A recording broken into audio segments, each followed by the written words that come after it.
Hello guys, मैं हूं नुमा ठाकर और मेरी चैनल में आप सभी का स्वागत है। आज हम जा रहे हैं धराई, तो आप भी हमारे साथ चलिए।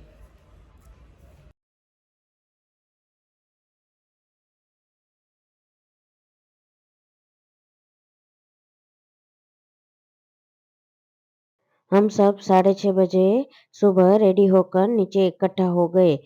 जब टेम्पो ट्रैवलर आई तब बारी-बारी से सब अपनी-अपनी जगह पर बैठ गए और हम बच्चे वाले पीछे बैठे क्योंकि वहाँ पर बच्चे कंफर्टेबल रहेंगे और दौड़ा-दौड़ी नहीं करेंगे।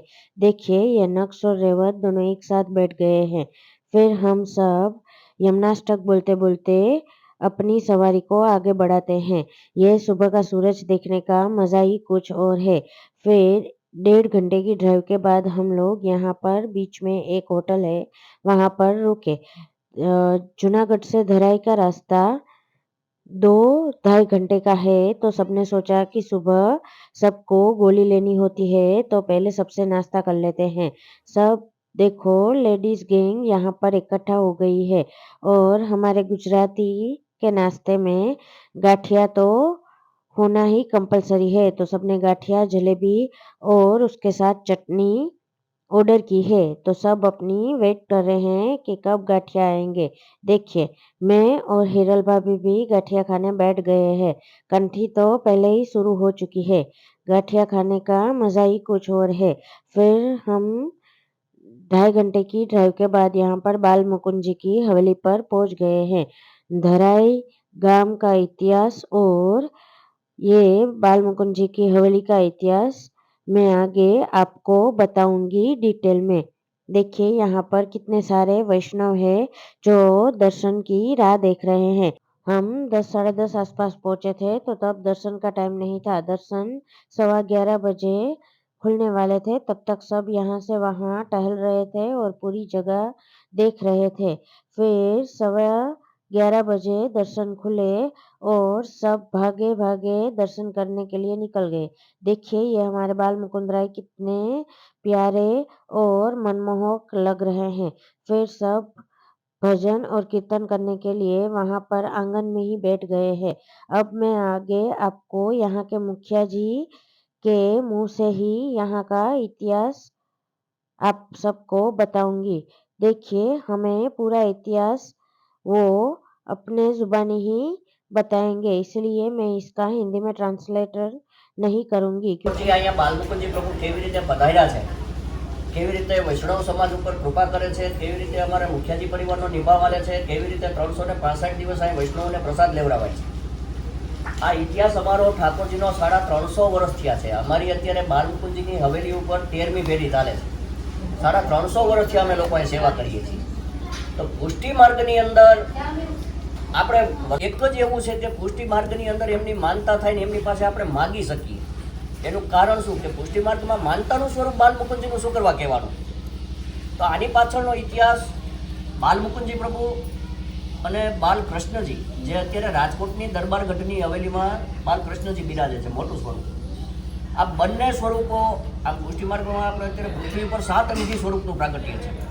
7 નિધિ સ્વરૂપની અંદર અત્યારે આપણે શ્રીનાથજી બાવા છે, બાલમુકુંદજી છે, બાલકૃષ્ણજી છે, આ બધા સ્વરૂપોના આપણે દર્શન કરી શકીએ છીએ. 2 નિધિ સ્વરૂપના દર્શનની સેવા વલ્લભપુર પાસે ભીતર સેવા છે, એટલે એની આપણે દર્શનની ઝાંખી નથી કરી શકતા, પણ એ વલ્લભપુરની ભીતર સેવા છે એટલે એ આપણને એના દર્શન નથી થતા.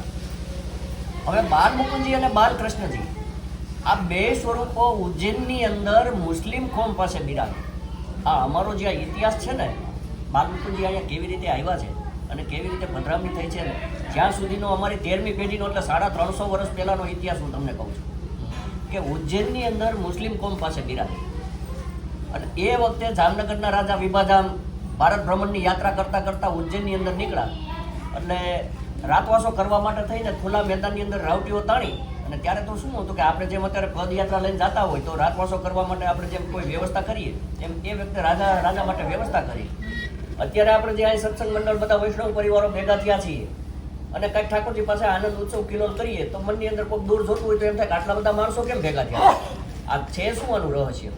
એટલે જાણવા માટે થઈને રાજાએ એના ગુપ્તચરોને મોકલા કે આ બધા માણસો કેમ ભેગા થયા છે, શું છે ત્યાં. એટલે એના ગુપ્તચરોએ આવીને રાજાને માહિતી આપી કે ત્યાં બે ઠાકોરજીના સ્વરૂપ બિરાજે છે અને આ મુસ્લિમ કોમ છે અને એનો કંઈક મનોરથ ઉત્સવ ઉજવે છે.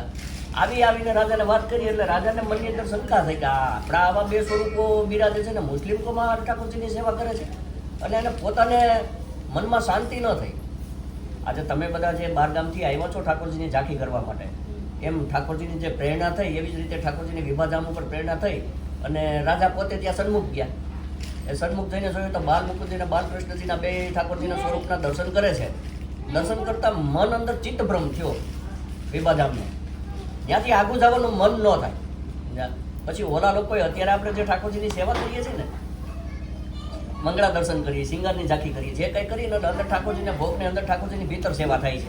એવી રીતે ઠાકોરજીના બાલ મંગળ થાય છે, દર્શન ખુલ્લા નથી થતા, ભોગના દર્શન બધા. તો એવી રીતે ઓલા લોકોનો સમય થયો કે અમારે ઠાકોરજીને જારી બંટા ભોગ કરવા છે, એટલે ઠાકોરજીને અમે બાલ મંગળ કરીએ છીએ.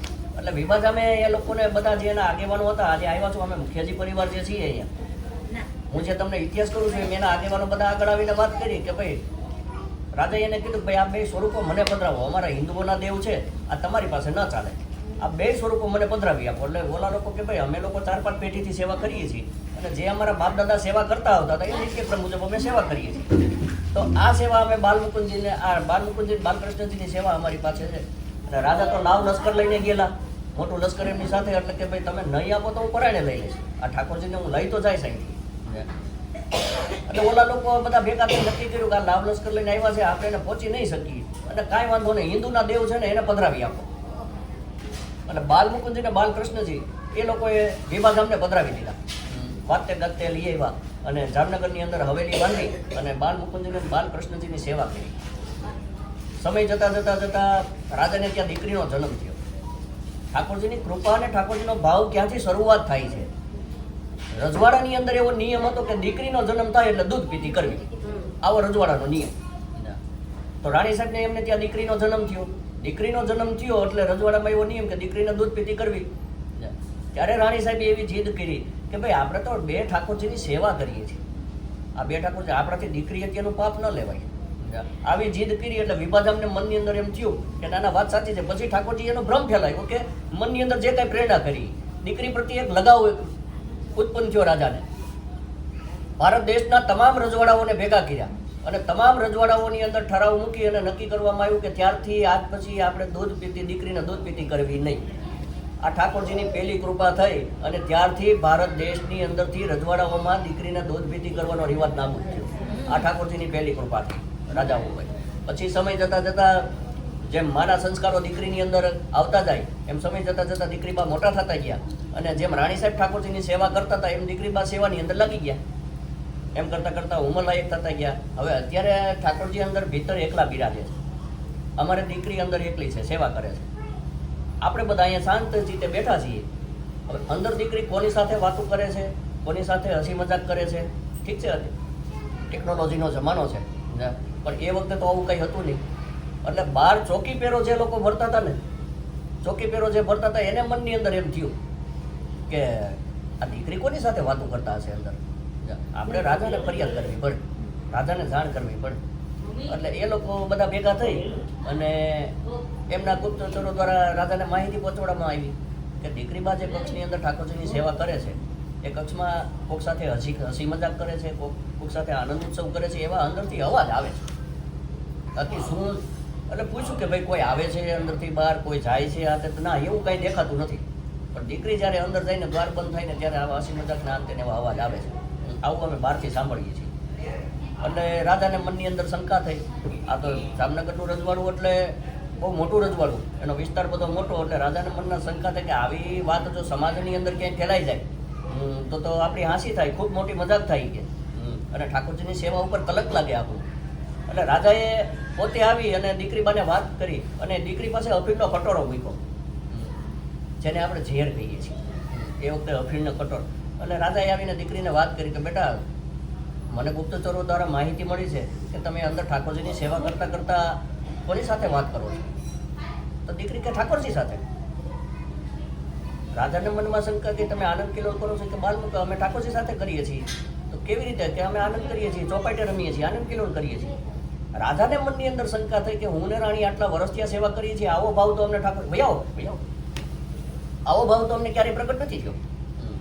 તો દીકરી એમ કહે છે કે ઠાકોરજી મારી સાથે વેણે વાતો કરે છે, મારી સાથે ચોપાટે રમે છે. જય બાલ. એટલે વિશ્વાસ ન બેઠો. ત્યારે રાધે એમ કીધું કે આ બેટા અફીણનો કટોરો છે, કાં તમે પી જાઓ કાં હું પી જાઉં, તમે જે વાત કરો છો ને એ મારા ગળા હેઠે ઉતરતી નથી અને આ માનવામાં નથી આવતું. ત્યારે દીકરીબાઈએ એમ કીધું કે લાખો ભલે મરી જાય પણ લાખોનો પાલનાર ન મરવો જોઈએ. એટલે દીકરીબાઈએ લઈને અફીણનો કટોરો પી લીધો. એટલે રાધાને એમ થયું કાંઈ વાંધો નહીં, હવે દીકરી સાથે વાત કરતા નથી ને એ ગુનામાં છે એટલે એમને સત્યના પારખા કરવા પી લીધો. પણ કાંઈ વાંધો નહીં, જે થયું એ પ્રભુ કૃપા માની 1 દિવસ થયો, 2 દિવસ થયો, 8 દિવસ, 15 દિવસ, મહિનો દિવસ, દીકરીબાને કાંઈ અસર નહીં. એને કોઈ પ્રકારનું કંઈ નહીં. એ તો ભાવથી પ્રભુ ભજન કરતા જ રહ્યા એમને.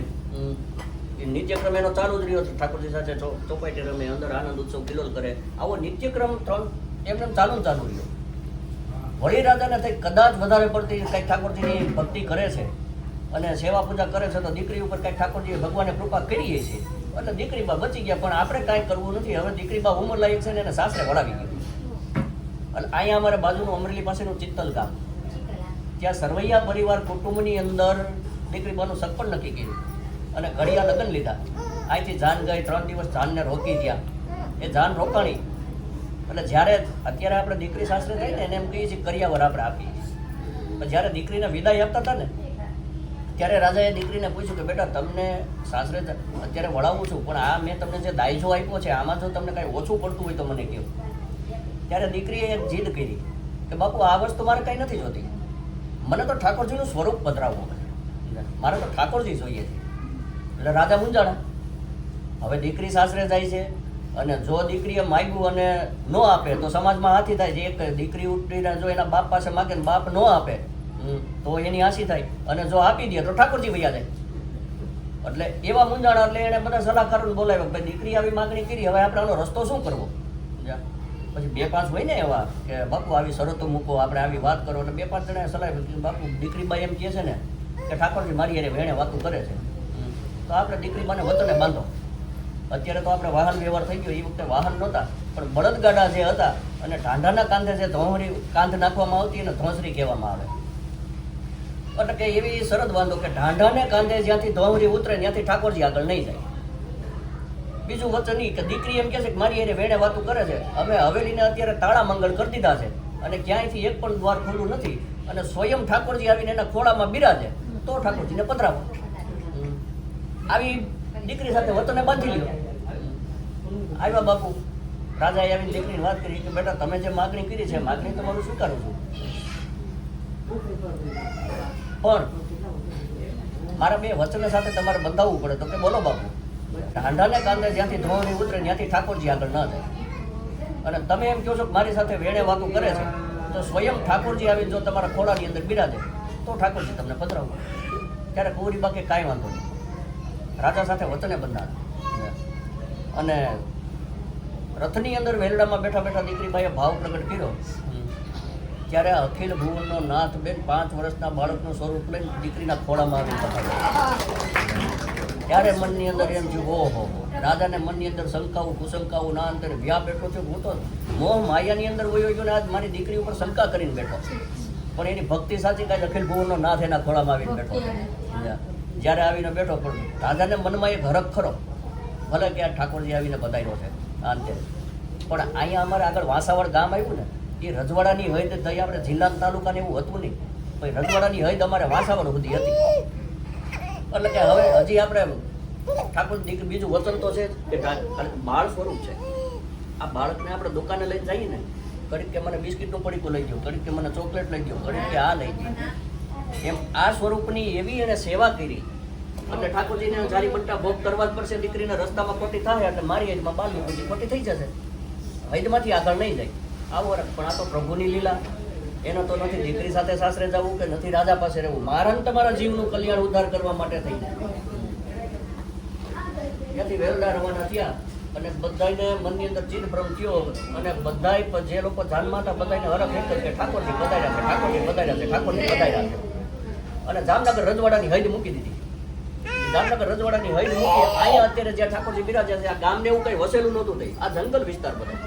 અહીંયા આવી અને વૈદ મૂકવાની એટલે દીકરી માટે ઠાકોરજી હૃદયમાં ભાસ કર્યો અને દીકરીમાં ભાનની અંદર આવ્યા કે ભાઈ ઓહો આપણે જામનગરથી નીકળાય તો ઘણો સમય થઈ ગયો. વેલડાને રોકાવો મારા ઠાકોરજીને જારી બંટા ભોગ કરવા. વેલડા રોકાયા, દીકરી બાઈ ભૂલી ગયા કે હું રાજા એને વચને બંધાણી છું એમ.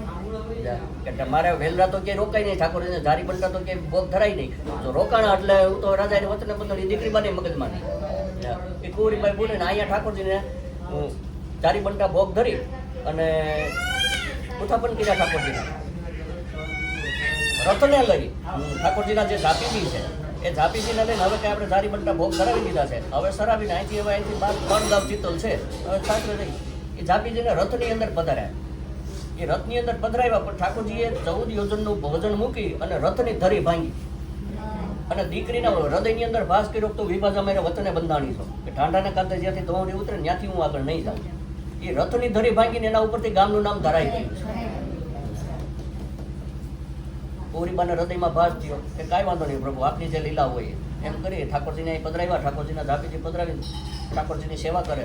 રોજ સવારે ચિત્તલથી આવે, સાંજ સુધી રોકાય, ઠાકોરજીની નિત્ય સેવાક્રમ કરી સાંજે ચિત્તલ વયા જાય. આમ કરતાં કરતાં એમની ઉંમર થઈ, વધારે હોય એની આયુષ્ય પૂરું થવાની તૈયારી થઈ, ઉંમર થઈ એટલે એ અરસામાં અમારા વડવાઓ જાત્રા કરવા નીકળેલા અને એમ થયું કાંઈ નિધિ સ્વરૂપ ઠાકોરજીનું બિરાજે છે તો હાલો બાલમુકુંદીના દર્શન કરી આવી. તો એ અરસામાં અમારા વડવાઓએ દર્શન કરવા આવ્યા ત્યારે એ લોકોને એમ થયું કે આ લોકો શુદ્ધ બ્રાહ્મણો છે અને ઠાકોરજીની સેવા કરી શકે એમ છે. એટલે અમારા વડવાઓ સાથે એમણે વાત કરી પૂરીબાઈએ કે ભાઈ હું તમને ઠાકોરજીની સેવા અર્પણ કરું અને 2 કોષની જમીન આપું છું તમને ઠાકોરજીના નિભાવ માટે થઈ. અને આ રીતની ઠાકોરજીની સેવા છે, ઠાકોરજીનો નિત્યક્રમ અમને શીખવાડ્યો અમારા વડવાઓને અને ઠાકોરજીની સેવા ત્રાંબાના પત્રે લેખ કરીને અમને ઠાકોરજીની સેવા અર્પણ કરી. પણ અહીં તો ગામને એવું તો કાંઈ વસેલું નહીં. બ્રાહ્મણનો દેહ આજુબાજુના ગામમાંથી સ્વસ્તિક કલ્યાણ કરી લઈ આવી અને ઠાકોરજીને રાજભોગ ધરાવતા. પણ આ તો રજવાડામાં જેણે રાણી સાહેબની દીકરી સાથે રહીને લાડકોટ કરેલા, આ ઠાકોરજી રાજભોગ અંગીકાર કરે નહીં. રોજ ત્યારે અમારા વડવાઓને સપનામાં આવીને કીધું તમે જે રાજભોગ મને ધરાવો છો ને હું અંગીકાર કરતો નથી. આ જોજો જીવનું કલ્યાણ કરવા માટે બાલમુકુંદજીની કેવી ચીજ છે ને કેવા પરચાવો છે બધું. અમારા વડવાઓને સપનામાં આવી કીધું કે એ રાજભોગ હું આરોપતો નથી. ત્યારે કીધું પ્રભુ અમારી પાસે આવકનું કોઈ સાધન નથી, અમારો તો બ્રાહ્મણનો દેહ છે, સ્વસ્તિક કલ્યાણ કરી લઈ આવીને અહીં ગામને એવું બસેલું છે ને ખેતીવાડીની આવક છે પણ એ તો વર્ષે આવક આવે. તો 365 દિવસ અહીંયા એક ક્રમ હતો કે 365 દિવસ અહીં જેટલા દર્શન કરવા આવે બધાને પ્રસાદ લેવડાવે. તો આમાં બહુ મુશ્કેલી પડે, કંઈ થાય નહીં. ત્યારથી બાલમુકુંદજીએ અમારા વડવાઓને સપનામાં કહીને તુંબડીઓ મુકાવી કે તમારે કાંઈ નથી કરવાનું. રોજના માટેના 1 થી 500 માળાના રાજભોગ મારી ઉપર. બાલમુકુંદજીએ અમારે કોઈ વસ્તુ કહી તો તમે આવો, બેસો, ચા પાણી પીવો.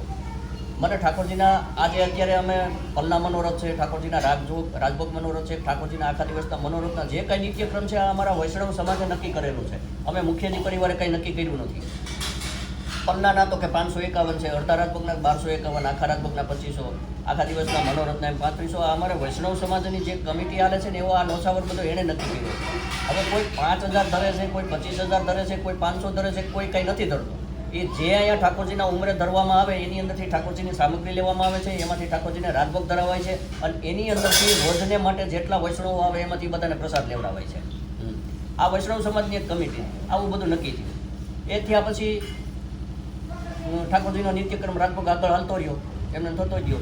જેટલા વૈષ્ણવ આવે પ્રસાદ લેવડાવી બધું આ તે કરી અમારી સેવા આ કરવાની. એમ કરતાં કરતાં સમય જતાં જતાં વૈષ્ણવોની માનતા કેવી થાય, કેવી રીતે થાય. અમને તો શું ખાલી એવા ઉપરથી બાપ દાદા કરતા આવ્યા કે ભાઈ વૈષ્ણવ અહીં ઠાકોરજી સન્મુખ માનતા કરે અને અમે તો હાથ જોડીને એમ કહી ગમે બેન જો અહીં નથી દોરા ધાગા કરતા, નથી બીજું કોઈ કરતા કે નથી બીજું કોઈ આશ્વાસન આપતા. અમે તો માત્ર એટલું કહીએ છીએ સામે ઠાકોરજીનું સ્વરૂપ છે એની પાસે માગો. અને હું તો બાલમુકુંદજીના મુખિયાજી તરીકે એમ કહું છું એમ નહીં હું આજ માગું ને 5 વર્ષ પછી તું મારું કામ કરે એમ નહીં. આજ હું તારી માનતા કરીને જાઉં છું અને આટલા સમયમાં મારું કામ થાય તો તારી માનતા કરીશ, નહીં તો નથી કરવાની. अभी जो आपने यहाँ का इतिहास सुना वो यहाँ के मुखिया जी है, इनकी 13वीं पीढ़ी यहाँ पर सेवा कर रही है। आपको बाल मुकुंद राय जी की हवेली कैसी लगी और यहाँ का इतिहास कैसा लगा वो मुझे कमेंट सेक्शन में ज़रूर से बताना। और यहाँ पर कौन-कौन आ गया है वो भी मुझे बताना। और आप मेरा वीडियो कहाँ से देख रहे हो तो कमेंट में गाँव का नाम ज़रूर से लिख देना। ये हमारी पूरी महिला मंडल कारोबारी है और ये भार्गवी काकी है जो यहाँ पर बैठकर भगवान के दर्शन कर रहे हैं। उसने यहाँ का पूरे दिन का मनोरथ करवाया था। तो सभी वैष्णव हमारे आगे-आगे जा रहे हैं और दर्शन करते जा रहे हैं।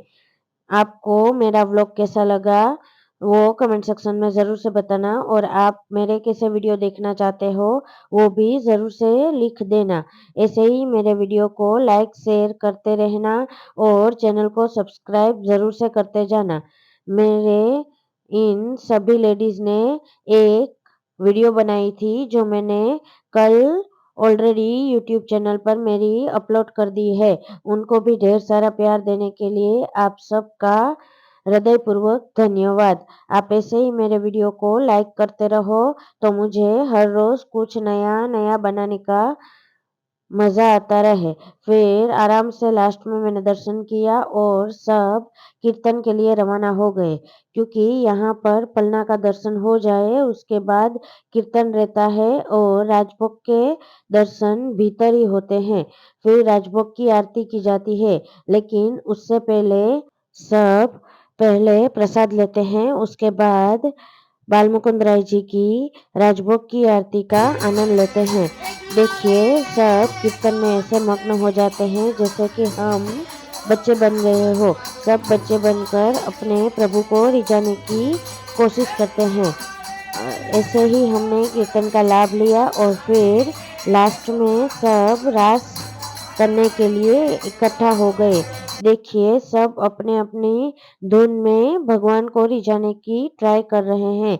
आपको ऐसे मेरे वीडियो पसंद है तो प्लीज़ जल्दी से लाइक कर दो वीडियो को और अपने रिलेटिव के साथ शेयर भी कर दो और सब्सक्राइब करना ना भूले। चलो ऐसे ही हमने पूरा दिन एंजॉय किया और फिर प्रसाद लेकर हमारी सवारी फिर से जूनागढ़ की ओर निकल गई।